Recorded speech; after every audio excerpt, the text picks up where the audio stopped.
Hello student. Welcome to applied mathematics classes. मैं जय कुमार आप सभी का स्वागत करता हूं। ये क्रैश कोर्स सीरीज है जिसके तहत आज हम मैट्रिक्स के ऑब्जेक्टिव वाले क्वेश्चंस को देखेंगे। ये क्वेश्चन प्रीवियस ईयर क्वेश्चन होगा जो 2009 से 2021 तक में बोर्ड में पूछा गया क्वेश्चंस होगा। तो चलिए स्टार्ट करते हैं। यहाँ पे दो मैट्रिक्स हैं और दोनों मैट्रिक्स को मल्टीप्लाई किया गया है और ये 3 2 के इक्वल है। तो कह रहा है एक्स इंटू वाई का वैल्यू निकालना है। अब हमें यहाँ पे दो मैट्रिक्स को मल्टीप्लाई करना है। तो मल्टीप्लिकेशन का रूल क्या है कि इसमें हम रॉ ये लाइनिंग समझाने के लिए बना रहे हैं और इसमें कॉलम को मल्टीप्लाई करेंगे, यानी फर्स्ट एलिमेंट को फर्स्ट एलिमेंट से, सेकंड एलिमेंट को सेकंड एलिमेंट से मल्टीप्लाई करेंगे। तो यहाँ मल्टीप्लाई करके लिखते हैं, यानी पहला को 2 से, तो 2x प्लस 2y हो जाएगा, 2x प्लस 2y हो जाएगा और y को -1 से, तो ये -y हो जाएगा। क्योंकि अब इसके बाद आगे कोई कॉलम तो नहीं है, तो अब क्या करेंगे, हम उसी प्रकार सेकंड रॉ से मल्टीप्लाई करेंगे। तो 2x को 2 से मल्टीप्लाई करेंगे तो ये 4x हो जाएगा और x माइनस वाई को -1 से, तो ये हो जाएगा -1 से मल्टीप्लाई करेंगे तो -x और ये minus minus plus y, -x plus y हो जाएगा।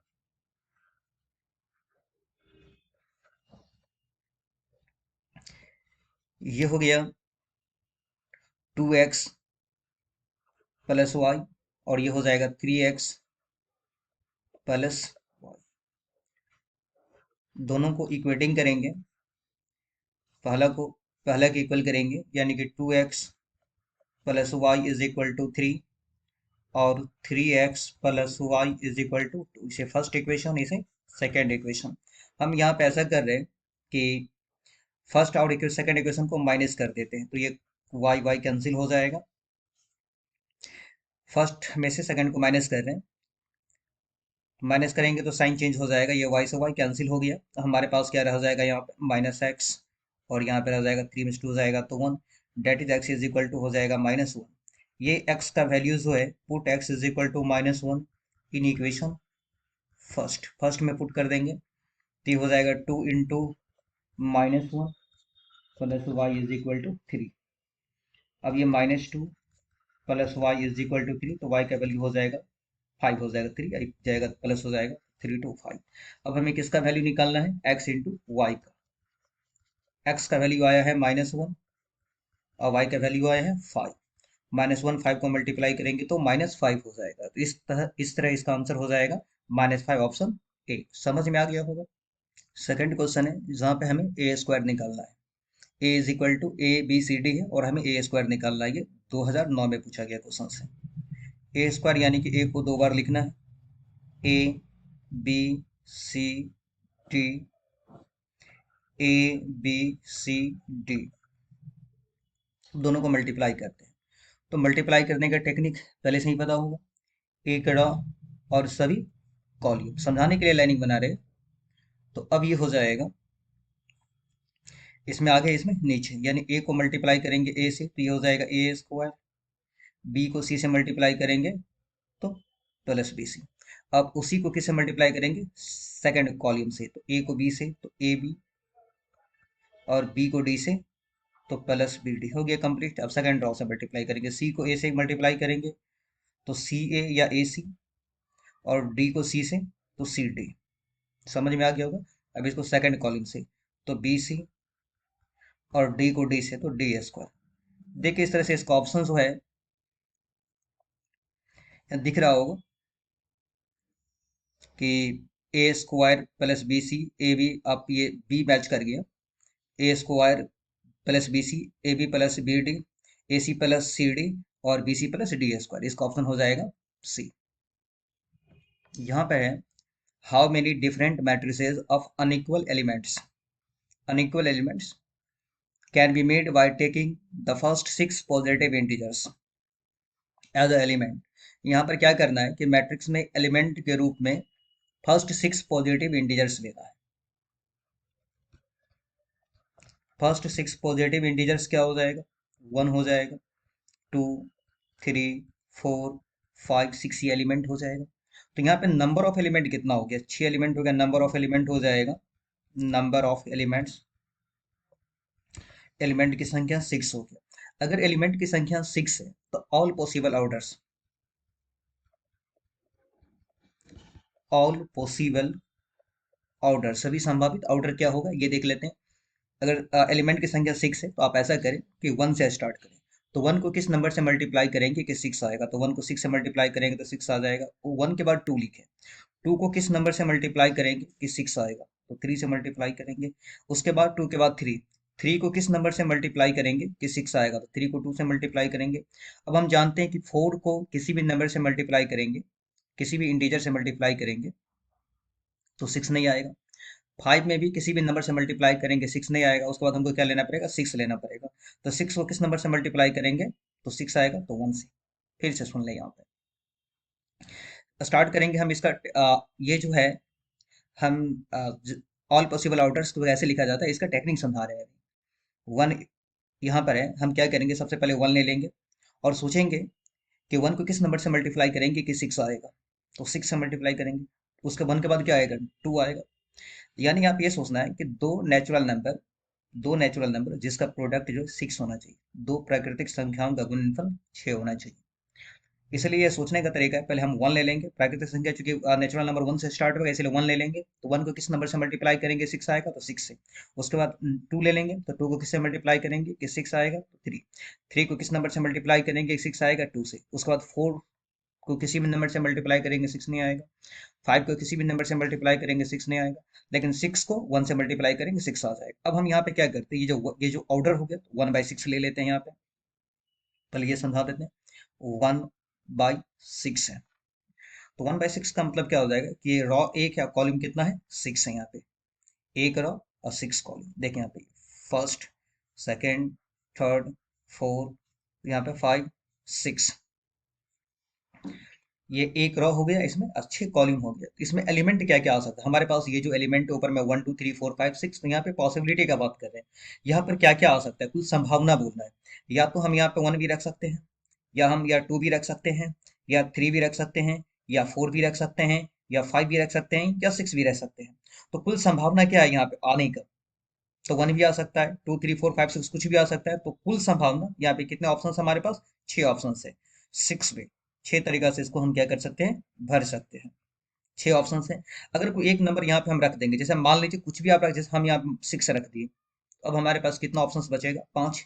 1 2 3 4 5 ऑप्शन। या तो यहाँ पे 1 को ले सकते हैं, या 2 या 3 या 4 या 5, चूंकि हम 6 को यहाँ पे ले चुके हैं। 6 आप नहीं ले सकते हैं क्योंकि 6 यहाँ आ चुका है। अब हमारे पास कुल ऑप्शन कितना हो गया, 5। तो इसको भरने का कितना तरीका हो गया, 5। कोई एक नंबर और, जैसे यहाँ पर 5 को सेलेक्ट कर लिए, 5 को रख दिए, तो 6 यहाँ आ गया, 5 यहाँ आ गया, हमारे पास ऑप्शन तो कम गया।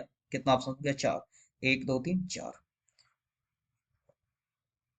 कोई एक नंबर और ले लीजिए यहाँ पे, जैसे मान लें हम 1 ले लेते हैं, हमारे पास ऑप्शन कितना हो जाएगा, 3।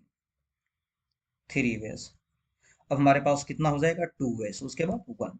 By APC rule, by F P C, ये एफ पी सी लिखे हैं, एफ पी सी रूल।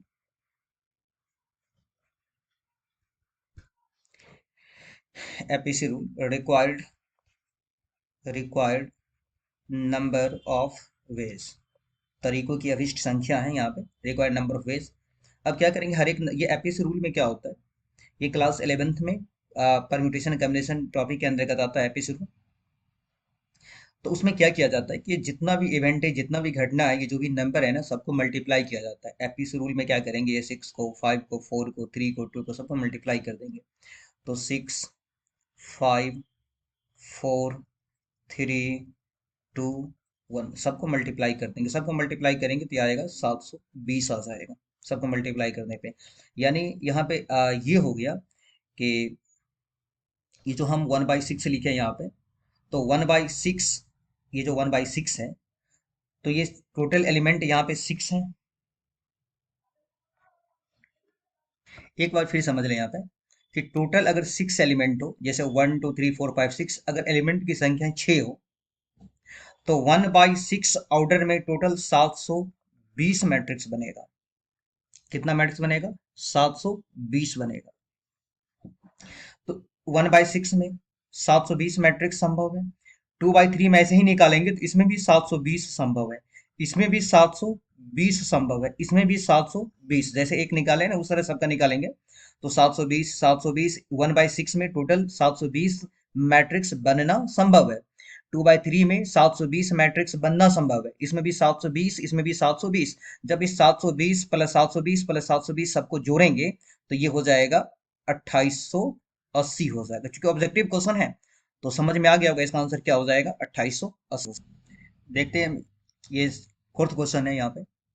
तो बी ए बी सी इसका ऑर्डर दिया गया है। ए का ऑर्डर यहाँ पे 2/3, बी का ऑर्डर है 4/3 और सी का ऑर्डर है 2/4। ये भी 2009 में पूछा हुआ क्वेश्चन है। तो इसमें से कौन सा प्रोडक्ट संभव है? क्या ए भी संभव है, बी ए सी बी? ये चेक करना है हमें। कैसे चेक करेंगे? देखिए, सबसे पहले हम यहाँ पे क्या करते हैं, पहला ऑप्शन वन ए बी लिख लेते हैं। पहले यहाँ पे ए का जो ऑर्डर है ये है 2/3, या लिख लेते हैं कि ए का ऑर्डर है 2/3, बी का ऑर्डर है 4/3 और सी का ऑर्डर है 2/4। ए का 2/3, बी का 4/3, सी का 2/4। अब एक रूल है, इस रूल को याद रखना पड़ेगा। ये रूल क्या है यहाँ पे, इसे समझ लेते हैं। देखिए, दो मैट्रिक्स को हम तभी मल्टीप्लाई करेंगे जब पहला मैट्रिक्स में कॉलम की संख्या और दूसरा मैट्रिक्स में रो की संख्या सेम होनी चाहिए। दो मैट्रिक्स को हम तभी मल्टीप्लाई कर सकते हैं जब पहला मैट्रिक्स में कॉलम की संख्या और दूसरा मैट्रिक्स में रो की संख्या बराबर हो। या ट्रिक याद रखेंगे, सी आर। ट्रिक में याद रखना, सी आर, यानी पहला मैट्रिक्स में कॉलम की संख्या, दूसरा मैट्रिक्स में रो की संख्या क्या होनी चाहिए, सेम होनी चाहिए। हम इसे चेक कर लेते हैं। देखिए, अब पहले ए बी को हम चेक कर लेते हैं कि ए बी संभव है कि नहीं है। तो ए बी, ए का ऑर्डर क्या है यहाँ पे 2/3, यहाँ ए का ऑर्डर लिख लेते हैं 2/3 और बी का ऑर्डर है 4/3, तो 4/3। रूल क्या कह रहा है कि पहला मैट्रिक्स में जानते हैं ना, ये शुरुआत वाला रॉ होगा, ये टू जो रॉ है ये कॉल्यूम है, ये रॉ ये कॉल्यूम। रूल कह रहा है कि पहला मैट्रिक्स में कॉल्यूम की संख्या, यानी कि पहला मैट्रिक्स में कॉलम की संख्या, तो ये कॉलम हो गया, और दूसरा मैट्रिक्स में रो की संख्या, पहला मैट्रिक्स में कॉलम ये और दूसरा में ये, दोनों सेम होनी चाहिए। क्या सेम है? तो ये मल्टीप्लिकेशन संभव नहीं है। दोबारा बोल रहे हैं, रूल है कि दो मैट्रिक्स को मल्टीप्लाई हम कब करेंगे? दो मैट्रिक्स को मल्टीप्लाई हम तभी करेंगे जब पहला मैट्रिक्स में कॉलम की संख्या, यहाँ लिखा लेकिन नंबर ऑफ कॉलम्स, पहला मैट्रिक्स में कॉलम की संख्या और दूसरा मैट्रिक्स में रो की संख्या बराबर होनी चाहिए। ये दोनों को मल्टीप्लाई तभी कर सकते हैं जब पहला मैट्रिक्स में कॉलम की संख्या, यानी कि ये शुरू शुरू वाला डॉ और बाद वाला कॉलम होगा, ये डॉ कॉलम। तो पहला मैट्रिक्स में कॉलम की संख्या और दूसरा मैट्रिक्स में रो की संख्या अगर बराबर होता तो मल्टीप्लाई संभव था, अदरवाइज मल्टीप्लाई संभव नहीं है। उस प्रकार इसी प्रकार बी ए का चेक करेंगे, सी ए का चेक करेंगे, संभव नहीं है। लेकिन सी बी का चेक करेंगे तो ये हो जाएगा। कैसे देखें, यहाँ पे सी बी का चेक कर लेते हैं। तो सी का ऑर्डर क्या है यहाँ पे 2/4 है, और जबकि बी का ऑर्डर क्या है 4/3 है। तो यहाँ पर देख रहे हैं कि पहला मैट्रिक्स में कॉलम की संख्या, दूसरा मैट्रिक्स में रो की संख्या, दोनों इक्वल है, इसलिए इसमें क्या संभव हो जाएगा, इसका ऑप्शन हो जाएगा कौन सा मल्टीप्लिकेशन संभव है, तो सी बी। नेक्स्ट क्वेश्चन है जो कि कई बार पूछा हुआ क्वेश्चन है कि total number of possible matrices order 3/3 with etch entry 0 और 1। यानी एक मैट्रिक्स है जो कितने ऑर्डर का है, 3/3 ऑर्डर का है। एक मैट्रिक्स है जो कि जिसका ऑर्डर क्या है, 3/3 ऑर्डर का मैट्रिक्स है। तो 3/3 ऑर्डर हो गया ये, यानी कि 3 रॉ हो जाएगा, यही 3/3 है। और इसका जो एंट्री होना चाहिए, एंट्री का मतलब एलिमेंट होगा, इसका जो एलिमेंट होना चाहिए 0 या 1 होना चाहिए। इसका एलिमेंट 0 या 1 होना चाहिए। इसका एलिमेंट 0 या 1, इसका एलिमेंट 0 या 1, इसका एलिमेंट 0 या 1, इसका भी सेम रहेगा 0 या 1, 0 या 1, सब में 0 या 1। तो हम ये क्वेश्चन करें कि पहला स्थान को कितनी तरह से फिल कर सकते हैं, भर सकते हैं। इससे पहले क्वेश्चन बताए थे दो तरह से, या तो 0 ले सकते हैं या 1 ले सकते हैं। दूसरा स्थान को कितनी तरह से फिल कर सकते हैं, दो तरह से। तीसरा स्थान को भी दो तरह से, चौथा स्थान को भी दो दो दो, तो टोटल इस तरह से कितना है यहाँ पे बॉक्स जो है 9 स्थान है, 9 टाइम्स हो जाएगा, यानी कि 2 के पावर 9, 512 ऑप्शन हो जाएगा। तो ये क्वेश्चन समझ में आ गया होगा। अब नेक्स्ट क्वेश्चन देखते हैं 6। यहाँ पर है क्या, ए और बी दिया गया है और यहाँ पे एक कंडीशन है कि ए स्क्वायर जो है बी के बराबर है। तो अल्फा का वैल्यू क्या होगा, देखते हैं। ए स्क्वायर बी, तो ए को दो बार लिख लेते हैं, अल्फा 0 1 1 अल्फा 0 1 1 और बी का वैल्यू है 1051। अब हम मल्टीप्लाई करते हैं, तो एक रो सभी कॉलम, अल्फा को अल्फा से मल्टीप्लाई करेंगे तो अल्फा स्क्वायर हो जाएगा, और जीरो को वन से मल्टीप्लाई करेंगे तो प्लस जीरो हो जाएगा। अल्फा को जीरो से मल्टीप्लाई करेंगे जीरो हो जाएगा, जीरो को वन से मल्टीप्लाई करेंगे तो जीरो ही रहेगा। उसी प्रकार सेकेंड से मल्टीप्लाई करेंगे वन को अल्फा से तो अल्फा हो जाएगा, और वन को वन से मल्टीप्लाई करेंगे तो वन हो जाएगा। वन को जीरो से मल्टीप्लाई करेंगे जीरो हो जाएगा, और वन को वन से मल्टीप्लाई करेंगे तो वन हो जाएगा। ये 1051। अब हम दोनों को क्या करते हैं, सॉल्व करते हैं, इक्वेटिंग करते हैं पहला को पहले के बराबर, तो अल्फा स्क्वायर बराबर हो जाएगा 1। यहाँ से अल्फा का वैल्यू कितना निकलेगा, तो यहाँ से अल्फा का वैल्यू निकलेगा +-1 निकलेगा, ये +-1 है। और चूंकि जीरो को जीरो के बराबर करेंगे कोई वैल्यू निकलेगा नहीं, अल्फा +1 बराबर है यहाँ पे 5, तो अल्फा +1 बराबर 5 है, तो यहाँ से अल्फा का वैल्यू कितना निकल जाएगा, 4 निकल जाएगा। और ये 1 है, 1 को 1 के बराबर करेंगे कोई चीज़ निकलेगा नहीं। अब यहाँ पे क्या है, इसमें रूल होता है कि अगर अल्फा का वैल्यू 2 या 2 से ज़्यादा हो तो आंसर क्या कहलाएगा, जो दोनों में कॉमन होगा। क्या इसमें कोई संख्या कॉमन है, यहाँ पे 4 है, यहाँ पे +-1 है, दोनों में कोई संख्या कॉमन नहीं है। फिर से बोल रहे हैं, यहाँ पे आंसर इसमें क्या कहलाएगा, वह संख्या जो दोनों में कॉमन है। तो क्या यहाँ पे कोई कॉमन है, कोई संख्या, तो यहाँ पे कोई भी संख्या कॉमन नहीं है, there is no common value, there is no common value, यहाँ पे कोई कॉमन वैल्यू नहीं है। So not possible to find the value of x and y, या नो रियल वैल्यू हम लिख देंगे डायरेक्ट यहाँ पे, no real value, there is no real value, इसका कोई रियल वैल्यू, कोई वास्तविक मान नहीं निकलेगा। फिर से बोल रहे हैं, अल्फा आंसर इसमें क्या होता, जब दोनों में कोई संख्या कॉमन आ जाता, यहाँ +-1 है, यहाँ पे 4 है, क्योंकि इस दोनों में कुछ भी कॉमन नहीं है, there are no common value, इसीलिए इसका वैल्यू निकालना संभव नहीं है, नो रियल वैल्यू, कोई भी वास्तविक मान इसका नहीं होगा, इसका ऑप्शन हो जाएगा नो रियल वैल्यू। अब हम नेक्स्ट क्वेश्चन को देखते हैं, यहाँ पे इनवर्स निकालना है, तो इनवर्स निकालने का एक ट्रिक सिखाते हैं। देखें, जैसे ए इज इक्वल टू रहेगा ABCD, तो इनवर्स निकालने में क्या करेंगे, अगर इनवर्स निकालना हो,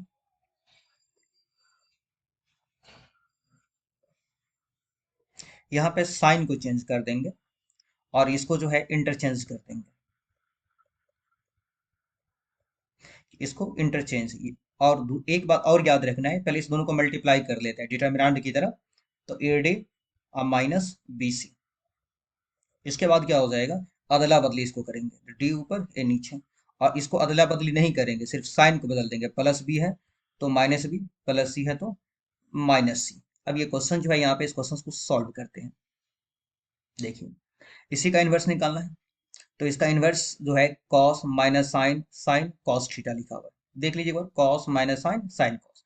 अब इसका इन्वर्स क्या होगा, तो यहाँ समझिए, ए बराबर है कॉस माइनस साइन, उसके बाद है साइन कॉस। तो इन्वर्स निकालने के लिए ट्रिक सिखा है, पहले क्या करना पड़ेगा कि 1/, इस दोनों को मल्टीप्लाई करना पड़ेगा, तो क्या हो जाएगा कॉस स्क्वायर थीटा, फिर माइनस इस दोनों को मल्टीप्लाई करना पड़ेगा, तो माइनस साइन को साइन से, तो माइनस साइन स्क्वायर, तो यहाँ माइनस साइन स्क्वायर लिखेंगे, तो माइनस माइनस क्या हो जाएगा, प्लस साइन स्क्वायर थीटा।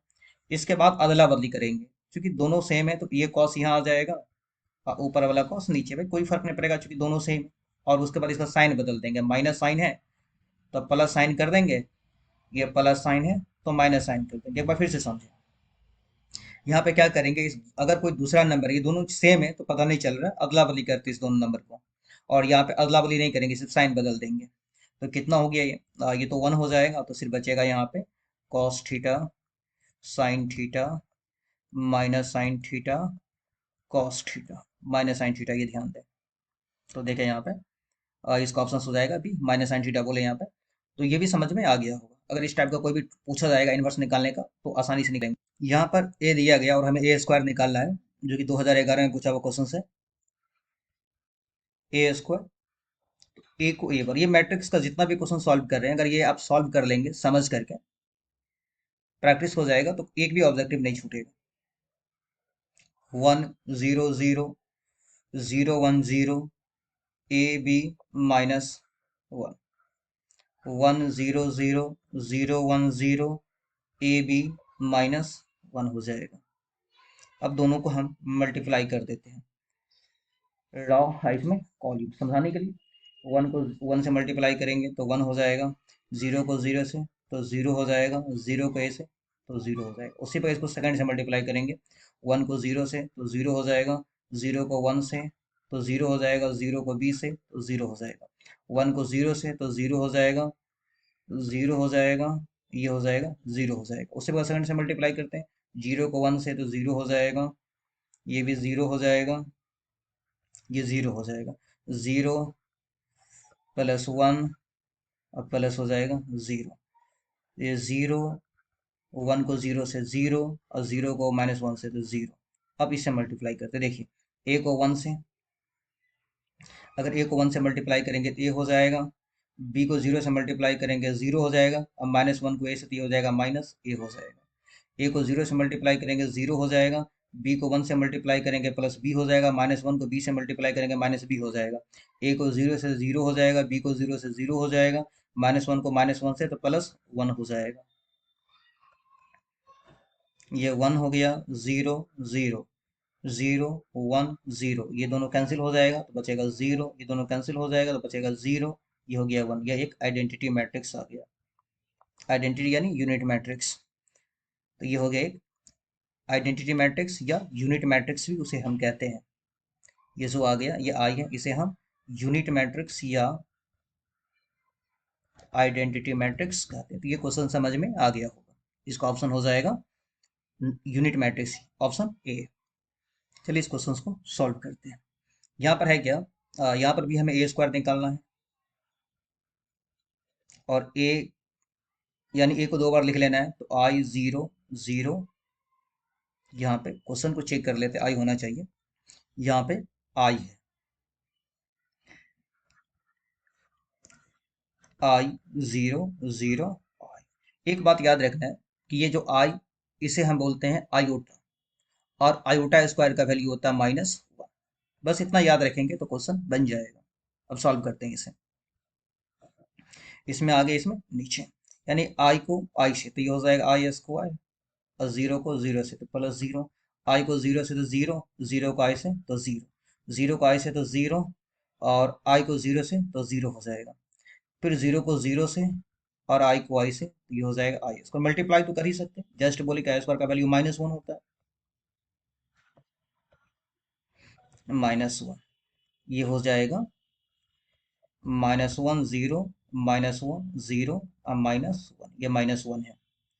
तो देखिए कौन सा ऑप्शन है, -1 ऑप्शन हो गया इसका बी, -1 0 0 -1। आसान क्वेश्चन था, समझ में आ गया। अब यहाँ पे ए भी फाइंड करना है। ये जो दिया गया है 1 1 0 1 और 0 1 1 0 दिया गया है। रॉ कॉलम, 1 को 0 से 0, 1 को 1 से 1, 1 को 1 से 1, 1 को 0 से तो 0, 0 को 0 से 0, 1 को 1 से +1, 0 को 1 से 0, 1 को 0 से तो 0, ये आ गया 1 1 1 0। ऑप्शन हो जाएगा इसका बी है, 1 1 0। तो ये क्वेश्चन भी समझ में आ गया होगा। ये आसान क्वेश्चन है, एवी का हॉल ट्रांसपोज है, जो कि बता चुके थ्योरेटिकल कॉन्सेप्ट में लेक्चर 3 में, कि एवी का हॉल ट्रांसपोज जो है ये बी ट्रांसपोज उल्टा लगेगा, रिवर्सल नाम है ए का ट्रांसपोज। या ये भी क्वेश्चन में आ सकता है एबीसी का हॉल ट्रांसपोज रहे तो सी का ट्रांसपोज, बी का ट्रांसपोज, ए का ट्रांसपोज। तो ए बी का इसमें ऑप्शन क्या हो जाएगा, ए हो जाएगा, बी का ट्रांसपोज, ए बी का हॉल ट्रांसपोज तो बी का ट्रांसपोज, ए का ट्रांसपोज। यहाँ पर है कि A I J M by N is square matrix. Square matrix किसको कहते हैं, स्क्वायर मैट्रिक्स में होता क्या है, number of row, square matrix का डेफिनेशन है कि number of row is equal to number of columns. Row और कॉलम की संख्या क्या होनी चाहिए, इक्वल होनी चाहिए, ये दोनों की संख्या इक्वल होनी चाहिए, तो इसका ऑप्शन हो जाएगा ए, जो कि कई बार पूछा होगा। देखिए यहाँ पे ए इज इक्वल टू है 1 1 1 1 1 1 1 और ए स्क्वायर का वैल्यू फाइंड करना है। ये 2013 और 2021 में भी पूछा हुआ क्वेश्चन। इसका एक ट्रिक सिखाते हैं। अगर ए स्क्वायर या ए क्यूब या ए पावर 4 कुछ भी पावर है तो आप आसानी से कैसे क्वेश्चन सॉल्व कर लेंगे, इसका ट्रिक समझते हैं। कि ए बराबर अगर 1 1 1 1 1 1 1 1 हो तो ए के पावर एन निकालना हो। क्या बोल रहे हो, ए के पावर एन निकालना हो तो 3 के power N minus one into A याद रखेंगे। ए के पावर एन निकालना हो तो फॉर्मूला क्या याद रखेंगे, ए के power N is equal to 3 के power N minus one into A. तो इसी पे सॉल्व करते हैं। यहाँ पे देखिए ए स्क्वायर निकालना हो तो ए स्क्वायर निकालने के लिए हमें क्या करना पड़ेगा कि A square is equal to 3 के पावर एन माइनस वन, तो एन की जगह पे क्या ले लेंगे 2 माइनस वन इंटू ए। आगे समझ में, एन की जगह पे यहाँ क्या है 2 है, देख रहे हैं एन की जगह पे क्या आ गया 2। तो अगर यहाँ 2 रखेंगे तो यहाँ पे 2, तो 2 माइनस वन होगा तो 3 के power 2 minus one into A. तो 3 के पावर 2 माइनस वन इंटू ए यानी कितना हो जाएगा 3 हो जाएगा। तो इसका ऑप्शन हो जाएगा 3 ए। अब ये उम्मीद है कि क्वेश्चन में अगर ए क्यूब जो कि पूछा गया ए क्यूब ए पावर 4 ए पावर 5 भी रहेगा तो ये क्वेश्चन आपसे सॉल्व हो जाएगा। देखते हैं नेक्स्ट क्वेश्चन। यहाँ पे A I J N by N square matrix लिखा हुआ है। इसमें से स्क्वायर मैट्रिक्स कौन सा है, तो हम पहले ही लेक्चर थर्ड में समझा चुके हैं कि साइमेट्रिक के लिए रूल याद रखना है कि A I J A G आई के बराबर होगा और एस क्यू साइमेट्रिक के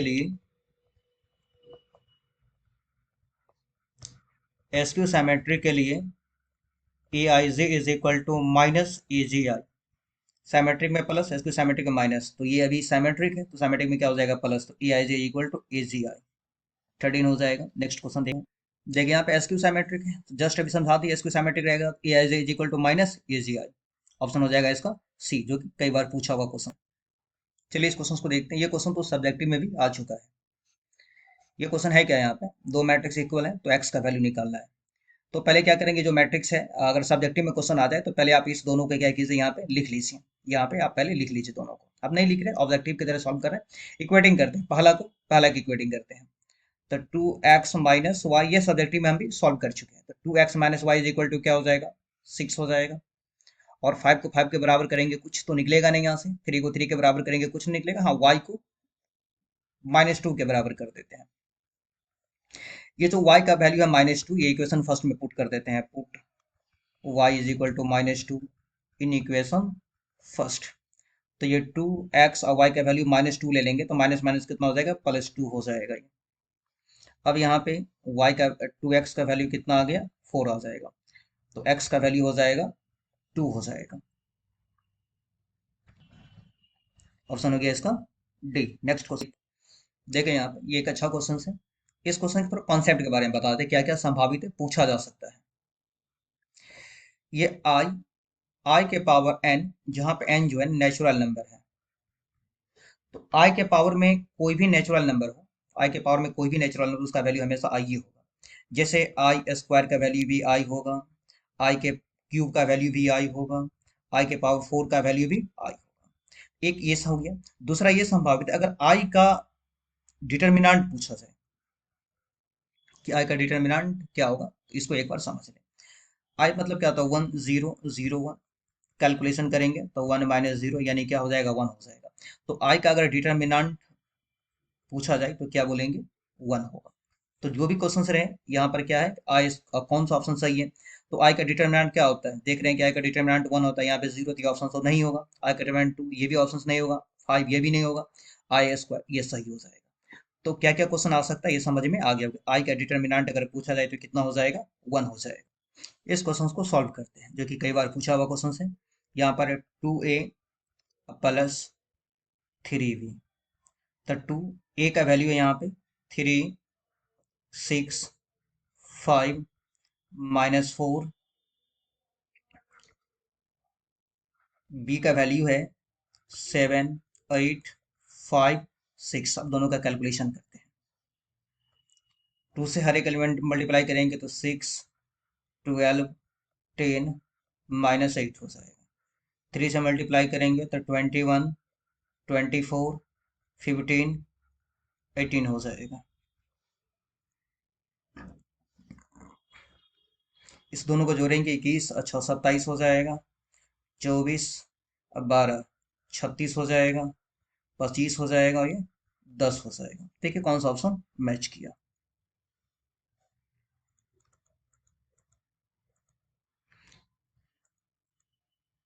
तो यहाँ पर है 27, 36, 25, 10। तो आप देख रहे हैं कि ये ऑप्शन सी मैच कर गया है ना, 27, 36, 25, 10।